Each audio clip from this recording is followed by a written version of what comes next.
I'm Alex Palermo. Welcome to Third Eye Signs. It's a new show that we'll be doing a couple times a month as we build our brand, our channel, the Tremont Tea Room Online, or TTO as we're calling it. So the first thing they told me was I can't smoke on the air. So wait a minute. Oh, God, it's great being a mogul. All right, so our first guest for our first show, we pulled into the reaches here. We pulled into the big old bag of nepotism, and we got Joshua the Psychic, one of the Tremont Tea Room's former star psychics. Joshua, welcome back. Thank you very much. It's great to be back. So you're now in the sunny city of L.A., the city of angels. I certainly am. Well, we're going to get into your backstory, your history, but I also want to introduce to our folks at home my executive producer slash co-host slash, I don't know, social media guru, Robert. Robert, say hi. Hi, everybody. How are you doing? Robert's like my Robin Quivers. Yeah. I'm going to call him Robert Quivers. That's it. New name, Robert Quivers. Yeah, no. Quivering. I always wanted a white Robin Quivers. So White anyway, and Irish and white. this is supposed to be a serious show. I just, I was told don't make it filthy like a radio show was. That's what I was told. So, no filth, just smoke. Okay, so cigars. It's okay. I'm not inhaling. All right, so Joshua, let's get into your story. You came to the tea room at a very young age. Can I tell you the story about what you said when you first walked into the tea room? Would that be all right? No, because yeah, that wouldn't be all right, actually. Oh. Yeah, because that's not the first time that I walked. Guess that about you. Okay. So No, anyway, the first time I walked into the tea room, I got read by Donna Watts. And not that time. The first time I saw you in the tea room. Yeah, that's okay. I'd rather not tell that story. I thought that was a funny story. Okay, fine. No filth. It wasn't filthy. That was funny. So, Joshua, you came to the tea room in 1996, I believe, right? I know it was 1995. Oh, 95. Sorry. You know, when you get as old as me, things, slip off. So, tell us, you came in, I remember you came in for readings a couple times, and then you asked me if you could study with me, and we had an interesting friendship that alienated a lot of people and inspired others. It was very interesting. We had an interesting history. But anyways, back to your personal story. So you were at the Tremont Tea Room for the whole time you were at Emerson College. Yes. I remember we befriended a lot of your alcoholic friends from there. I'm just kidding. A lot of people, though, that Joshua had very interesting characters stop in. It was always an interesting healing circle when people from Emerson were there, right? Yes. Walking around saying, I am animal and vegetable and mineral. So what got you interested in astrology? You were basically studying astrology books when you were like 9 years old, right? Tell us your story. Yeah, I was always interested in psychology. I was like brought up in psychology today, and then I got very pretty much. That's where I went wrong. I was brought up on the honeymooners. So go ahead. Sorry. Interested in astrology, but then I realized not everybody was a block of cement, so not everybody could be put in this box of one of the 12 signs. So I wondered why, not all Leos were bossy and why not all Virgos were organized. So I had a lot of questions, and I wanted to delve deeper into it, and I realized, you have the rising sign and the Mercury and, the whole chart to take into consideration. So, but you were young, you were 9 years old, and you had a subscription to Psychology Today, and you were reading probably Dell Horoscope, right? And those little scrolls in the supermarket with your sign. Were you into that? Remember those? Did we lose him? Our first show, technical problems. Yep. Joshua's internet, by the way, was fine until a minute before the show. Bob, are we running the photos right now of 90s shots from the tea room? Oh, yeah. You want to talk about those for a second? I see them. Can we? Yeah. Let's go over them until we get Joshua back. Let's run these again. So there's Joshua. Yep. It's spry, 20 years old, I think. There's Robert and Joshua and Simon. I did those pictures like the album. It was like the album cover. Let's look at a few more, Bob. Can we run those again? Oh, they're still running. Okay. There's the entrance shot, the beads to the tea room in the 90s. When we're on Winter Street, nice shot of the top of Winter Tremont. Yeah, right downtown Boston. Yeah, and there's the goddess. It was basically modeled after Harmony. And there's the main room. There's Kay on the wall and Peter. Oh, I missed them. I know. Oh, man, I spent a lot of money in that room. Just the walls alone, I think. So there's Susan Shea, deceased as well. It's like the Dead Psychics Club. I think Hannah just died. Oh, we got a call from her and her daughter, and they never called back, so I think she died. There's Kay. There was Peter. There was Yeah. And Simon. there's Ed, who's a serial killer. No, I'm just kidding. So, just a joke, just a joke. Don't sue me. It's satire. So there's Joshua again. Wow, I can't believe we lost him, right? Wow, already, right? Did he come back? I said, Are you back, Joshua? no, he's not here yet. We've lost him completely. Now, his internet was fine until we got on the air, right? Right. I just want to say that. I feel like Nancy Grace right now. Well, Oh, Nancy Grace is on TV, Bob. There must be another little white girl missing. All right. So, right? She never has little black kids missing. Never. No, it's always little white girls. Yeah, I know. So, the other thing you shouldn't do on a YouTube show, by the way, is don't drink on the air. yes. Don't drink. Don't smoke. Sorry about that. Don't cuss. Bob, on the replay, can you block out the brand thing? So fruity. I'd like to thank my sponsor for tonight's show, Dr. Bob. All right. So, only a few people are going to get that. Joshua, you're back. It's a certain I am back. Mercury retrograde now because your internet was fine until we get on the air. Yeah. Would you like to go through the pictures with us again, Josh? Yeah, we went through the pictures already. The first round, you know. We talked about that till you got back. I want to get back to your story because I think you have an incredible story here. So, you studied with me. Asked me a million questions. I'd come home from working like a full day. We'd hang out on Friday nights a lot of times, and oh my God, remember Bob? You'd ask me so many questions. I would try to have patience. I'm like, oh. We both were. Everybody asked you questions. You'd be like, "What do you think the real basis of Camelot was versus a modernism?" I'm like, "What?" You know, like just crazy questions, you know. So, anyways. Just questions I didn't even have the answer to sometimes. I'm like, I don't even know what you mean, you know. So, anyways, we studied. You studied with us. You worked at the tea room for how long? 7 years was it, or 5 years? At least it was like on and off for like 7 or 8 years. Yeah, I think 8 years on and off. Because you would still do parties when you were in grad school and stuff, and had jobs. Your first few jobs here before you like left the state. So then when he goes, I want to go to New York. So he says, I want to go to New York, Bob, right? First he says, well, maybe you should think about going. I'm like, I'm 38 years old. I'm not going to New York. I'm not Rhoda. So anyways, he went to New York. We went different ways, so to speak, but still good friends. And so, yeah, so Joshua goes to New York. Tell the story what happened, Joshua, because I love your version of the story. Go ahead. So yeah, I went to New York, and I really wasn't planning on doing any readings in New York, because I honestly couldn't picture myself working any place else beside the tea room. I was very loyal to the tea room. And, you know, Joshua, I'm going to kill you. First show, your internet just went up. So you said you couldn't work anywhere but the tea room. Yeah, so I wasn't expecting to do readings ever again, and I wound up going to New York for a fashion job, a fashion writing job, and they folded. So I was without any kind of work at all, and the only thing else I knew how to do was doing readings. So I wound up having to do that. So I put an ad online.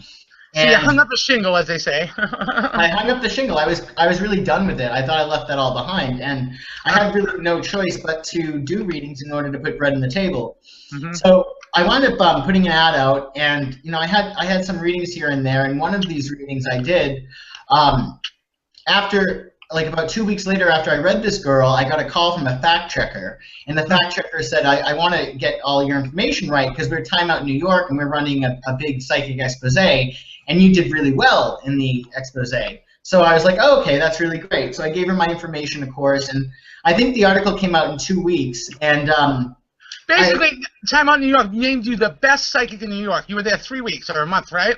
Yeah, I was their choice psychic. Like they would always, whenever there was anything psychic related, they would always call on me. But basically, they said you were the best, right? Basically. Yeah, they did an expose essentially, and they, you know, this woman, this journalist, Nicole Tourette, I believe her name is, she went to a bunch of gypsy charlatans. Right, and then she comes, she gave me five crystal balls. They weren't stars. 5 crystal balls, meaning that I was the best one. So. It was really cool because I knew the article was going to come out on February 28th of 2008, and it may have been the 27th that it hit the shelves. I forget, but I remember walking down Broadway from 103rd and Columbus toward Barnes and Noble at 82nd and Broadway, and I remember walking really fast because I wanted to find out what this article was all about, and I really knew that it was either going to be really big or it was going to be nothing. So I get into Barnes & Noble, and I open up the Time Out New York article, And right there to my page, I opened it up serendipitously, and it was my picture. I was like the full page of my face was in the cover of not in the cover, on the inside of the Time Out New York. So things really happened really fast after that. I had people from Japan calling me asking to speak to the famous Joshua the Psychic, and of course, like thousands of New Yorkers wanted to read with me, and it really put me on the map. So. This isn't like a dig against you or anything like this, but I remember one time one of the psychics in the team, before I owned it, Tom owned it. He would be very supportive of psychics until they got a little bit too much more press than he did. and this one psychic was named the best. She was only there a month, literally. And the woman came in and named her the best psychic in Boston. And Tom was furious because everyone who called asked for her. And she literally blew up, right? And so one time I hear him on the phone, he goes, "Ma'am, basically, if I put HR Puffin stuff in the paper, you'd be caught up getting the point with HR Puffin stuff." You know what I mean? Like, he basically said that anyone who's in the paper saying they're the best is going to get busy, right? Obviously, but he was not doing it out of like, it was funny. Anyways, so you go to New York and you become the best psychic of Time Out New York uses you. Joshua the Psychic, Valentine's Day. Bob, do we have that clip right here? Is that it? No? Let's look at some of his clips, Bob. Let's look at that up. Wait a minute. I'm putting these up. Oh,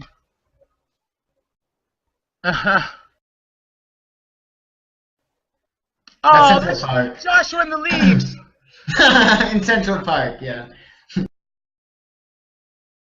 Oh, Regis. Yeah. So I like when you read for Regis, because the best line, of course, was you had him pick a pile of the tarot cards, and you go, "Now is that your final answer?" And he goes, "Wise guy, huh?" Yeah. Oh, Life Spirits. You did something with them?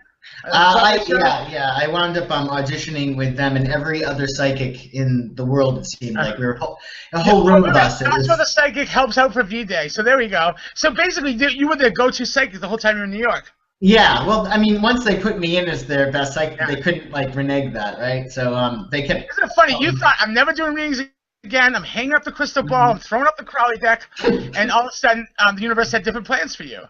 Yeah. And I think you became more of an astrologer-identified tarot reader in New York, where you really weren't using that as your identifier in Boston, right? Yeah, very much so. Well, I studied astrology with the NCGR in New York City with Shirley Sofer and a whole bunch of really great New Yorkers, and I got deeper into it, and I felt confident running charts, and that was a really great way for me to enter the reading, to add that astrological, scientific aspect to it, and it's always how I prefer to do readings. I prefer to look at the chart because it gives me that logical hook that helps me to get into everything else, like a portal, Let me ask you this. How long did you stay in New York? 8 years. You know what they say, if you can make it there, you'll fail everywhere. I hope that's not true, because I'm just kidding. So you were there 8 years. That's a long time. Then you decide to pack up the shingle, and you moved to Los Angeles when? June of this year, right? May, yeah, end of May. May. Oh, okay. And someone said it was because of a grand jury investigation. No, I'm just kidding. Just a joke. So, all right. So, you know what I can't find? You're gonna kill me. I can't find my storyboard with my questions. I'll find it in a second. Okay, so what was the other thing I was going to say? Oh, I know. Yeah, I have my storyboard. All right. So let's backtrack a little bit before then.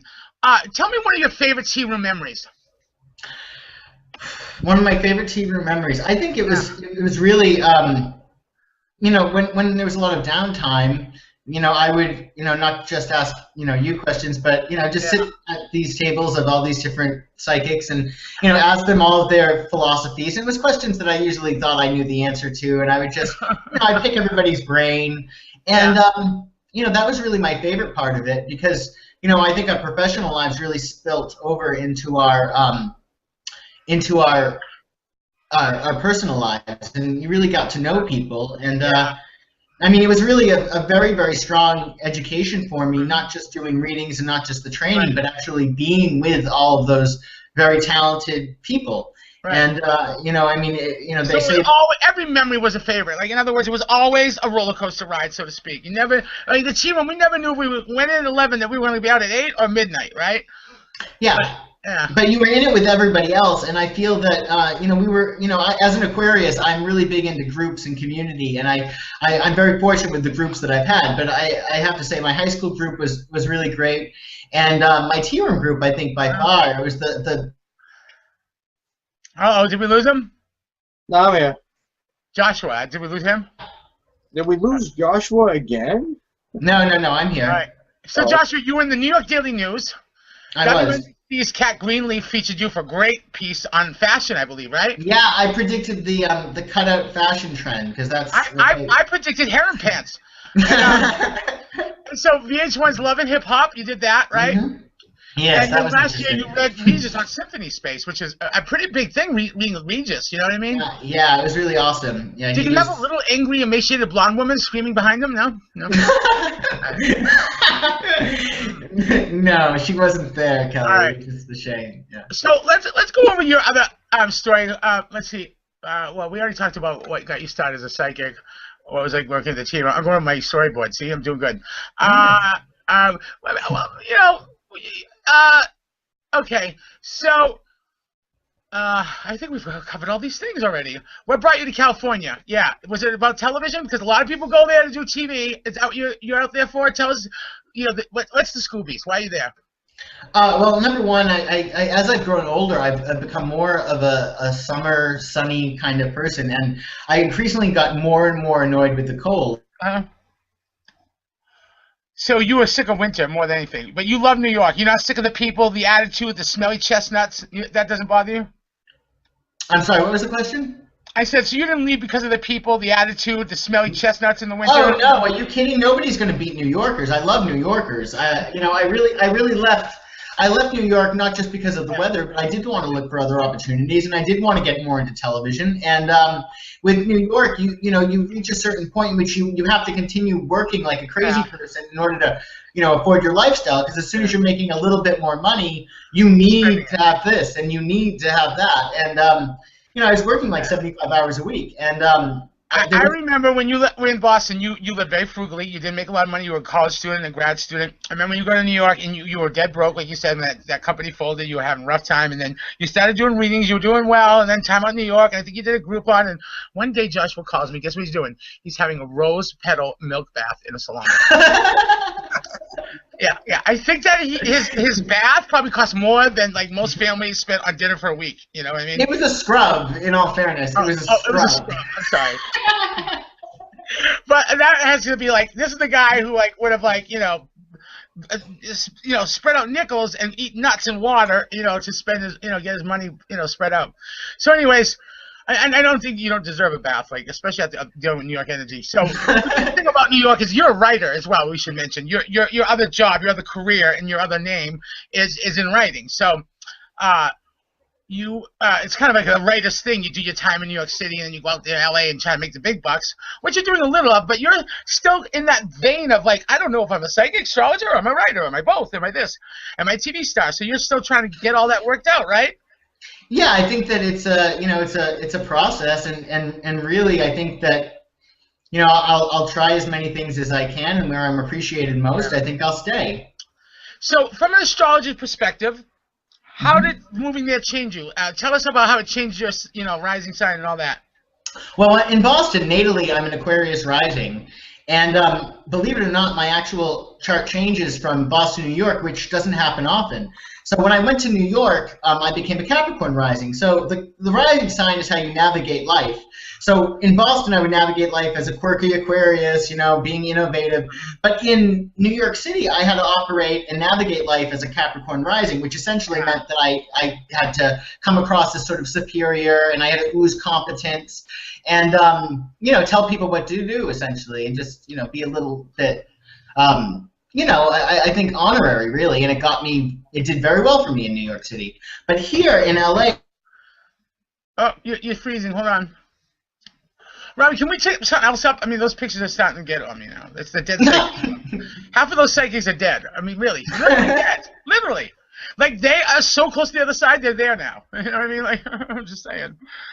It's just a little depressing to see the same dead people over and over. Do you have anything else you can show us, Bob? Any other show and tell? Maybe the kid could come out and spray, something on the screen. I don't know. Bob's got the cutest little boy. He was so cute. We were playing before the show. I was putting on like different things in Google that you can put on, and I was making him laugh. We were having fun. So, Robert, you were there at the tea room during the time, and Robert's favorite line to me the whole time I was teaching you was, there will be a day where the student surpasses the teacher. Yeah, thanks, Bob. Thanks. That was a little Yoda wisdom for you. Yeah. So, Mercury retrogrades upon us. Let's talk about that, right? Because that's why we're here, right? Oh, but just to finish what we started, I'm a Sagittarius rising here in LA, which essentially means that I could not pull that Capricorn crap here and be successful. I'd have to be a lot more laid back. So that's one of the things I do with my clients is I run their relocation charts and I help them navigate the terrain and help them move forward based upon how they're. I thought it was interesting though that when you went to New York, that's when you started incorporating that chart reading into that with the tarot cards. Like you never did that in Boston. That was like a New York thing that you now have carried into LA and probably perfected to a great level. Very much so, yes. If I'm born under retrograde, how does it affect me? Why am I looking at you over there? How does it affect me? Let me put you up on the main screen. There we go. All retrograde planets, when people are born with them, it just essentially things happen it's inverted. So, but it's hard for you to actually with it. So it's almost like trying to start up your engine. People with Mercury retrograde born, they have a very, very strong internal process, intellectual process, but other people might not always see that. But you were born under a retrograde, were you? Yes, I was. Are you sure? Yes, I'm sure. My natal Mercury's retrograde, of course. Huh. Yeah, and my brother's was too. Okay, I thought it was just his. I didn't think it was yours. Both of us, yeah. Okay. I was born with like 3 or 4 planets retrograde, and like 3 or 4 in the detriment. I was like born under a bad sign, Yeah. So, but again, everything can be balanced out. Look at that beautiful picture from the tea room behind me. Look at that shot. Isn't that nice? I have like the tea room inside my apartment until we have a new space for the tea room. So it's kind of like half gay bar, half tea room here. In my beach house here, bungalow. So Joshua, let me ask you this. The Mercury retrograde is going to be in which signs? The sign of Aquarius. Yes, your sign. Humanitarian. It is my sign, yeah. What does this mean for like Aquarians and for everyone? Well, it really is about where Aquarius falls in your chart. For Aries, it will affect friends, groups, networks, teams, clubs, societies, bands, charities, social media. For Taurus, it'll be career, university life, nonprofit roles, business, industry, social status. What do you have to add for Aries and Taurus? How they'll be affected by this retrograde, Joshua? I would love your opinion before you lose your call. Yeah, I think that it's insight into friends and your goals and your ambitions, and you might a great time for an Aries to reconnect with an old friend. Oh, nice. So all about their personal network as well. Very much their personal, and it's all about why. Like it's introspective. So Aries might gain insight as to why they've joined these certain groups and why they're friends with these different people. And it's also really great for forming public relationships and harvesting something from the past in like a new form. Especially pertaining to groups. So for Geminis, it could affect travel, foreigners, publishing, internet, academia, and education. Absolutely, yeah. They're going to take a look at their their truth essentially. That's what the 9th house is about. It's all about their truth and their philosophy and their belief systems and structure. So for Leos, it's about partners, former partners, potential partners, enemies, rivals, and opponents. Yes, yeah. They're gonna understand about how they communicate with people in their relationships, especially, and insight into what makes their partner tick. For Virgos, it sounds like that 1 week of the year they might be at the gym. Lifestyle, workload, body, health, career, routine, service, duty. It sounds like their regular sign stuff anyways, right? No? We lost you, Joshua? He would agree with me. Are you there, Joshua? We lose Joshua again. Yeah. So for Libras, it's about children, godchildren, youth, teenagers, babies, sex, and intimacy. That sounds pedophilia to me. I don't know. Kind of weird. Babies, children, teenagers, and sex. It's kind of weird. Scorpios, house, flat, family, town, country, household, landlords, tenants, builders. So Scorpios, it's in your home sector. Sagittarians, you'll be affected by this retrograde with the internet, computers, phones, media, publishing, communications, and transportation. Capricorns, I'm afraid for you, it's going to be all about money, business, settlements, banks, salary, debts, business, charity, possessions. Dare we say forbearance? Aquarians, it's going to be about your image, your identity, your profile, your appearance, your publicity, your reputation, photographs and videos, all about your image. Oh, there he is. He's back. What do you think about that? What do you have to add for Aquarians? How's this going to affect them in the retrograde, Joshua? I think that it's going to help them to, the first house is also about the aura, and of course, like attracting like, you want to make sure your aura is as clean as possible, and you put in your aura what you want to attract. So Aquarians can really look at their energy and really work. We lose him? You there, Joshua? Remember, kids, Joshua? only smoke on the internet. All right, so there he is. He's back. Here I am. Pisces, secrets, buried information, classified documents, confidential matters, uncredited roles, Area 51. Very mysterious, huh? Yeah. So Pisces are going to find out about their father's other child that they never knew about, that sort of thing, right? Yeah, and also they might be able to really connect with their past lives, right? And find out that they were adopted, maybe, or some other, like their mother or something, or for years. I think for Pisces, what I was looking at when I ran reports, in some of the programs, what he kept talking about was unburying secrets that they didn't know about. So that's why I put that there. It was really, really, like 2 different programs. It was really specific about it that I ran aspects with. So there's a lot of activity in Aquarius, the sign where Mercury will appear to move backwards in January, just appear to move that way, remember.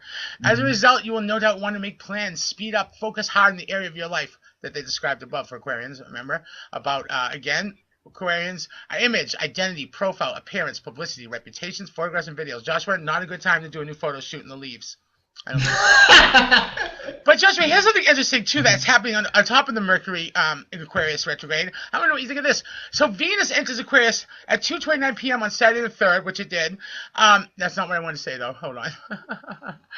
Oh, it's down here. Hold on. So there's actually the next 2 new moons, which is very rare, are going to both be in Aquarius. Yes. Did you know that? Yes. That's odd. Did you know that? That doesn't happen often. Did you know that? Yeah, it's very odd. Very odd, Yeah. but I think it's going to be very February's interesting. new moon and January's new moon will both be in the sign of Aquarius. Uh-huh. Yeah. And do you think Aquarians are very eclectic? Eclectic? Yeah. I don't know. I think they can. I think they can be. I think Aquarians are so weird that it's really hard to really lump them all together. Yeah, but unlike any. They tend to have eclecticness about them, don't you think? No. Yeah. I think so. I think I'm eclectic. Yeah. Well, most fixed signs are eclectic of it, don't you think? No. I mean, I see fixity as more a matter of they have like a focus and they're not. Yeah. Yeah. You cut out on me. Can you repeat the last sentence? Sorry. Christ, this is not a filthy show about Christians. Please stop. No, I'm just kidding. So, Christ had nothing to do with this. Oh, Kristen says you're horrible. That's what she said. Okay. What? I'm horrible. Why? All right. How will the retrograde affect me? Date of birth 11/10/81. How will it affect her? But if she is, it's going to affect her home and family because she's a Scorpio. Returns from her past, and she might get new information or a new perspective about home and family. Ooh. And something that she might be putting off around the house, you can finally get to now. Anything like renovating or changing her. Changing her. We lost you. Her home or her apartment furniture. Okay. I would also look at this as a really great time to reconnect with family. Scorpios tend to have a lot of intensity around their family, and I think now might be a really good time to really reconnect and to heal. I think that would be the best use for a Scorpio with this retrograde, to reconnect and to heal with family and home. Especially mother. Like, that's the best use for a Scorpio during this time. I would agree with that too. Don't you think also those Scorpios will probably have to deal with I want to say like home repairs, things like that, or no? Oh, absolutely. Anything dealing with home or family, and you got to remember though that the actual home is a metaphor for a mother and for where you were born, like the home you grew up with. So one really connects with the other. I would just look at healing both, and definitely any repairing or any renovating is definitely a good idea into this retrograde. All right. So let me ask you this. Do you think that there's something that everyone should know? Like, if there's one thing that would apply to all signs, like what do you want people to know to like really be careful of and really be aware of? I think the main thing is that not to look at the retrograde as a negative thing. I would look at it as really looking at it being a perfect universe, and that it's like traffic. Like we need traffic, or else we'll never slow down. And we're constantly processing information, and it's really a great time to go inward and really fix what you might be going too fast to fix on a regular basis. So I'd really look at this retrograde as an opportunity as opposed to a nuisance. That's a great way of saying it. Yeah. And what do you think will happen with world politics or world scenes or celebrities? Or what about the Oscar awards right now? So Aquarius humanitarian interest is a big thing happening about the Oscars. Now remember, the Academy itself is like what, 94% white anyways. So all the nominees are white, no black nominees. How is this playing by the retrograde? What will the retrograde do to this issue? Will we have another Ferguson on our hands? With all the actors and actresses, I don't think so. But well, I do Alfred think Woodward that, cut a bitch. No. I do think that with Aquarius being so much about equality and about humanity, it makes sense that everybody is, like people are going to be very, very focused on equal rights and making sure that everybody is treated fairly. Aquarians are known for their humanitarian passion, and their. Are they really? You mean in general? I think in general, humanity, and I think that humanity is really what they fight for. I think that when they say Aquarians love humanity, but they hate people. That's so true. Yeah. Yeah. Which isn't, that's an exaggeration. But I think that's why so much stuff has happened. I think when Mars entered Aquarius was when the Ferguson riots actually started. And the protest started when Mars entered Aquarius, and that made perfect sense astrologically because, Aquarians are all about protest and rebellion and iconoclasm and all of that stuff. So. Yeah. So I think that there'll be some kind of reform, and I think that people also, when the sun enters Aquarius, we're going to have more of a perspective. So either we'll see the logic of everything, and either we'll say, okay, yeah, this is a problem, or actually it's not a problem. We've blown things out of proportion. So we'll get a more of a detached perspective when the sun enters Aquarius and Mercury goes retrograde in Aquarius. I think that sums it up. Robert, you have anything to add? I have nothing to add. I'm the last person to ask astrology questions. Now, Lady June used to say not to do. Was it not to do magic under a retrograde, not to do rituals? Is that what she used to say? Or was it under Void of Course Moon? What am I thinking of? Of course, moon is what witches have a tendency to believe, and that makes sense, I guess. Void of courses means nothing will come for it. But retrograde happens 3 or 4 times a year, and then if it comes... I thought she wouldn't do rituals under retrograde, though. I thought she would even wait till after the retrograde sometimes. I don't know what she thought. Or... Robert, you studied under Lady June, no? Is that not her thing, or am I thinking of something else? Yeah, I studied under Lady June for a while, and that was one of her things. Ah, okay. It was like she didn't want to do anything during the retrograde, but also she wasn't very tech savvy either, anyways. But I think that's really foolish because what do? Well, we can't hide under the covers. Does that mean we're not supposed to write emails under the retrograde? That we're not supposed to go to work? That we're not supposed to drive our cars? I mean, you have to just go forward doing what you want to do. Don't what is it they say? A wise man follows the stars, but only a fool is ruled by them. I know Joshua does magic under retrograde. I certainly know from the last 4 days of my life, but yeah. But so yeah, I think that what you have to do, as any magician would know, is all magic is about making certain changes. So I think that what that would mean is that you would just handle your magic, your ritual in a different way because of the retrograde, right? You would modify it, like a retrograde modifier, in other words. Yes, and always in. Oh, how does he always get stuck on like stroke face every time? Look. There we I go. would modify anything as far as ritual or any project that I was doing. I would modify it according to the elements, because that would explain my weekend. No. I would not let a retrograde stop me. But I also believe that once you know what the thing's about, you know how to deal with it now. You got knowledge is power, you know. So I figure if someone's working a spell under a retrograde and doesn't understand what it is, they'd have more difficulties than someone that, just watches the show and now understands. Well, I want to thank everyone out there. I'm sorry for the technical problems, but hey, it's a Mercury retrograde show. What'd you expect, right? I know we joked about this. We joked about this, right? We did. Oh, bye, Joshua. Thanks for coming. Yeah. Poof. Okay. My name is Alex Palermo, and I am part of the Tremont Tea Room, a wonderful collaborative of many talented souls and individuals. You can reach us at tremonttearoom.appointee.com. We are the oldest and first psychic salon ever, and since 1936. You can reach us for readings, and you can also reach us. Next show will be in about 2 weeks, Bob, like twice a month, we're saying? Yeah, we can do it in 2 weeks. We can do it on the new moon or every retrograde. Yeah, maybe on the new moon, I think. New moon, because it's not retrograde every month. So, next full new moon, we'll see you then. You're the ox. Right? You're the ox? Yeah, Bob's like, Bob, just nod. Yeah, yes. You look smarter. You are correct, sir. So, yes, I want to thank you all for joining us. I hope you'll download this. Obviously, we knew we weren't going to get a lot of live people because of the Patriots. It's our first thing, but we're getting better at it. And don't forget, Tremont Team Online is a channel.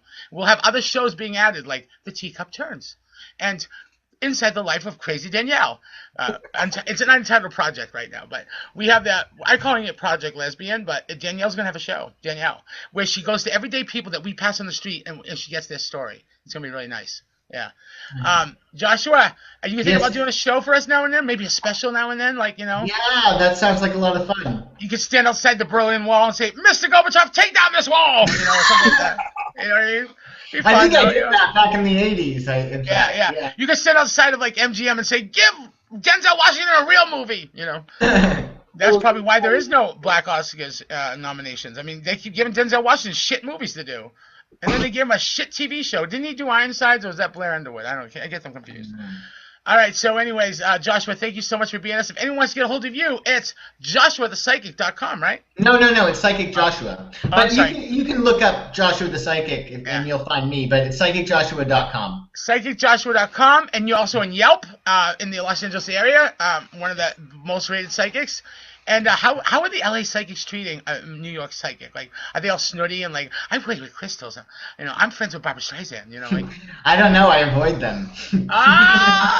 Well, one LA-based one, Seamus, right? Oh well, Seamus is in a class all by himself, so he's excellent. All right, well there we go. That was a good answer. Good cop out there. No, he is. All right, well, thank you for joining us, folks. Thank you. I'm sorry for the technical difficulties, but Joshua's expertise is available to you at a nominal fee.